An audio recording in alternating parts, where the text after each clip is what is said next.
এবার কি তাহলে সরাসরি ইউএসএ কে অ্যাটাক করবে, মানে আমেরিকাকে অ্যাটাক করবে ইরান?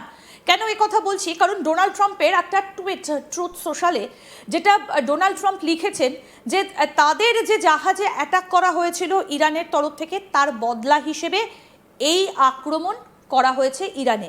প্রথমে টুইটটা একটু দেখাই, ডোনাল্ড ট্রাম্প কি টুইট করেছেন। গতকাল ইরানের জাহাজ বোমা হামলার প্রতিরোধ হিসেবে এটা করা হয়েছে, এবং এটা আবার যদি ঘটে তাহলে পরিস্থিতি আরও ভয়াবহ হবে। আপনাদেরকে বলি যে ইতিমধ্যেই যেটা ইউএস সেন্টকমের তরফ থেকে যে ছবি প্রকাশ করা হয়েছে, সেখানে কি দেখানো হয়েছে, এবার সেই ছবিটা একটু দেখাই, যে কোন জায়গাটাতে ইরান অ্যাটাক করেছিল। সেই ভিডিওটা একটু দেখাই, যে এই যে ইরানের জাহাজ বোমা হামলার প্রতিশোধ, কোথায় এই জাহাজ বোমা হামলা হয়েছিল এবং কি, এই যে এই পিকচারটা কিন্তু সেন্টকমের তরফ থেকে প্রকাশ করা হয়েছিল।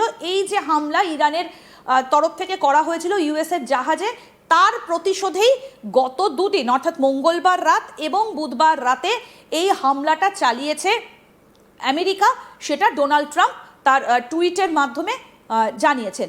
এবার আপনাদেরকে দেখা ইরানের তরফ থেকে আব্বাস আরাঘাচি, তিনি কি পোস্ট করেছেন। আব্বাস আরাঘাচি তিনি লিখেছেন, ইরানের মতো সভ্য ও সাহসী জাতিকে অবমাননাকর ভাষায় সম্বোধন করলে তার মহত্ব খর্ব হয় না। ইরানির তাদের ভদ্রতা, সংস্কৃতি এবং দৃঢ় নৈতিক মূল্যবোধের জন্য পরিচিত।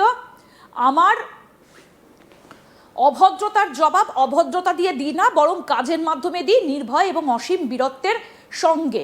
এই কথা কিন্তু সৈয়দ আব্বাস আরাঘাচি তিনি টুইট করেছেন। এবং ডোনাল্ড ট্রাম্পের টুইটের ঠিক পর, মানে ডোনাল্ড ট্রাম্প খানিকক্ষণ আগে আপনাদের যে ডোনাল্ড ট্রাম্পের বক্তব্যটা শোনালাম, সেখানে তারা ইরানিকে বলেছে বিশ্বাসঘাতক, নর্দমার কীট, মিথ্যেবাদী, এইরকম একাধিক বিশেষণে তারা ভূষিত করেছে। এবং তারপর ইরানের তরফ থেকে আব্বাস আরাঘাচি তিনি এই টুইটটা করেছেন।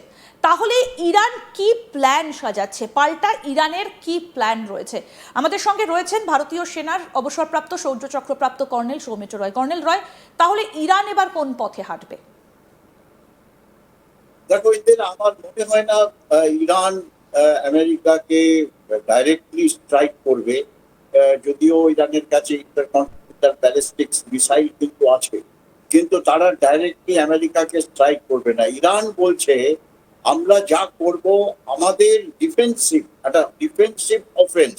ধরো এই আমেরিকা স্ট্রাইক করলো, আর আমরা জানতে পারছি ইরান কিন্তু বাহারিনে স্ট্রাইক করেছে আর কুয়েটে স্ট্রাইক করেছে। এখন বাহারিনে কি, বাহারিন হচ্ছে ইউএসএ যত নেভাল ফ্লিট, ওই সম্পূর্ণ গালফ অফ ওমান, তারপর স্ট্রেট অফ হরমুজ, এই সমস্ত এরিয়ায় যে অপারেট করছে, তাদের হেডকোয়ার্টার হচ্ছে, নেভাল হেডকোয়ার্টার হচ্ছে বাহারিনে। সেখানে কিন্তু ইরান স্ট্রাইক করেছে। সিমিলারলি কুয়েট হচ্ছে আমেরিকার যত গ্রাউন্ড ট্রুপস আছে ওখানে ওই অঞ্চলে, ওই গ্রাউন্ড ট্রুপস কে কন্ট্রোল করে, তাদের হাইয়েস্ট হেডকোয়ার্টার হচ্ছে কুয়েটে। সেখানেও কিন্তু ইরান স্ট্রাইক করেছে। তাই ইরান এরকম সিলেক্টিভ স্ট্রাইক করবে। তারাও কিন্তু বলছে, তারা একটা পলিসি নিয়েছে যে আমরা অফেন্সিভ ডিফেন্স এটাকে বলে, যে আমাদের উপরে যদি স্ট্রাইক হয় তার প্রতিশোধ বা প্রতিরোধ আমরা করবো কাউন্টার স্ট্রাইক করে। কিন্তু ডাইরেক্ট ওয়ান টু ওয়ান যেটা আমরা এক্সপেক্ট করছি বা অনেকে এক্সপেক্ট করছিল, যে আমেরিকা হয়তো একটা ফুল স্কেল ইনভেশন করবে ইরানের ওপর, আর ইরান তার হয়তো সেটা প্রতিরোধ করার জন্য মেবি নিউক্লিয়ার স্ট্রাইক করবে দেয়ার ইন আমেরিকা। সেটা কিন্তু এই মুহূর্তে আমি অ্যান্টিসিপেট করছি না যে এই ধরনের একটা ম্যাসিভ এসকালেশন সেখানে হবে না। যদিও ইরান কিন্তু প্রুভ করলো এই ফিউনারেল সেরিমনিতে যে পৃথিবীর 30টা দেশ কিন্তু ইরানকে সাপোর্ট করছে। ইরান কিন্তু আইসোলেটেড হয়ে যায়নি। যদিও ইরানকে 30টা দেশ সাপোর্ট করছে, তার মধ্যে রাশিয়া, চায়না, ইন্ডিয়া, পাকিস্তান, এই সমস্ত দেশ যেগুলো নিউক্লিয়ার পাওয়ার দেশ, সেই দেশগুলো কিন্তু ইরানের দিকে আমরা দেখলাম যে বাই অ্যান্ড লার্জ আমরা বলছি ঠিক আছে। একদম গতকাল রাতেও স্যার আমরা যেটা আলোচনা করছিলাম, যে বন্দর আব্বাস এবং চাবাহার পোর্ট, সেখানেও অ্যাটাক করেছে কিন্তু আমেরিকা। তাহলে কি কোথাও গিয়ে এবার চীন সরাসরি জড়িয়ে পড়তে পারে? দেখো, আমার মনে হয় না যে একটা আরো বড় এসকালেশন হবে, দেখেন আমেরিকাও চাইবে না এটা আরো এসকালেট করতে, ইলেকশন সামনে অক্টোবর মাসে তাদের আবার ইলেকশনের ব্যাপার আছে, ও এসকালেট করতে চাইবে না।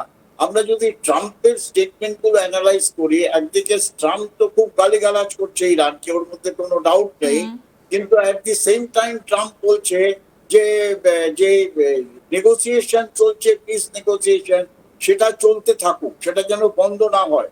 তার মানে একটা এরকম একটা সিচুয়েশন যে এর আগে কি হবে, সেটা এর বাইরে রেজাল্ট কি হবে, সেটা প্রেডিক্ট করা এই মুহূর্তে বড় একটা চ্যালেঞ্জিং টাস্ক। আমি নিজে কিন্তু প্রেডিক্ট করতে পারছি না যে এর আগে কি ধরনের এই প্রোগ্রেসটা হবে। সত্যি কি একটা মেমোরান্ডাম অফ আন্ডারস্ট্যান্ডিং যেটা একটা সাইন করেছিল, সেটার উপরে অ্যাকশন হবে, বা সেটাকে আবার বানচাল হয়ে যাবে, বা আবার একটা ফুল স্কেল এসকালেশন হবে, এটা এই মুহূর্তে প্রেডিক্ট করা অত্যন্ত চ্যালেঞ্জিং ব্যাপার। একদম। আমি একটু যে জায়গাগুলো অর্থাৎ যেখানে যেখানে কোথায় কোথায় শোনা গিয়েছে আমরা একটুখানি বলি যে সাইরেন বাজানো হয়েছে কোথায় কোথায়।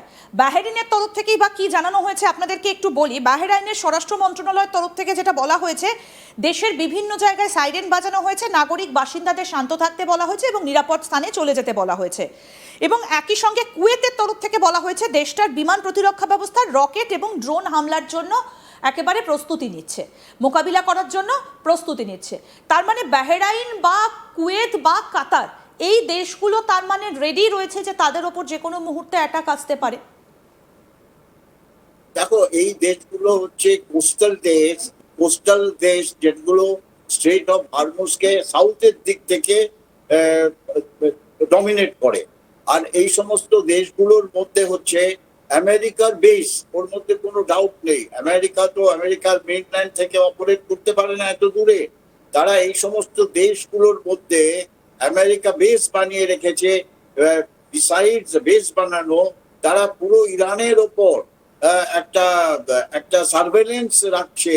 এই সমস্ত দেশগুলোর মধ্যে যে equipment, radar system, electronic surveillance, এই সমস্ত অপারেশনাল কন্ট্রোল, সেখানে অপারেশন ইন্টেলিজেন্স রুম ইত্যাদি সেখানে বানিয়ে এই সমস্ত কোস্টাল দেশগুলোর মধ্যে মেইনলি হচ্ছে আমেরিকার বেস, ইনক্লুডিং দুবাই। সেখানে এইগুলো যেহেতু আমেরিকান ফোর্স ইরানের উপরে যেই ধরনের রকেট অ্যাটাক বা ড্রোন অ্যাটাক বা এয়ার অ্যাটাক হোক, সেইগুলো এই এই দেশগুলোর কোনো না কোনো বেস থেকে তারা মুভমেন্ট করবে, যার ফলে ইরান মনে করে এই দেশগুলো হচ্ছে ইরানের শত্রু দেশ। তারা কিন্তু ইনিশিয়ালি এই দেশগুলোকে ওয়ার্ন করেছিল কি তোমাদের দেশে যে আমেরিকার যে সমস্ত ইনস্টলেশন আছে, মিলিটারি ইনস্টলেশন, এয়ারফোর্স, নেভি বা আর্মি, সেই ইনস্টলেশন গুলোকে তোমরা সরিয়ে দাও,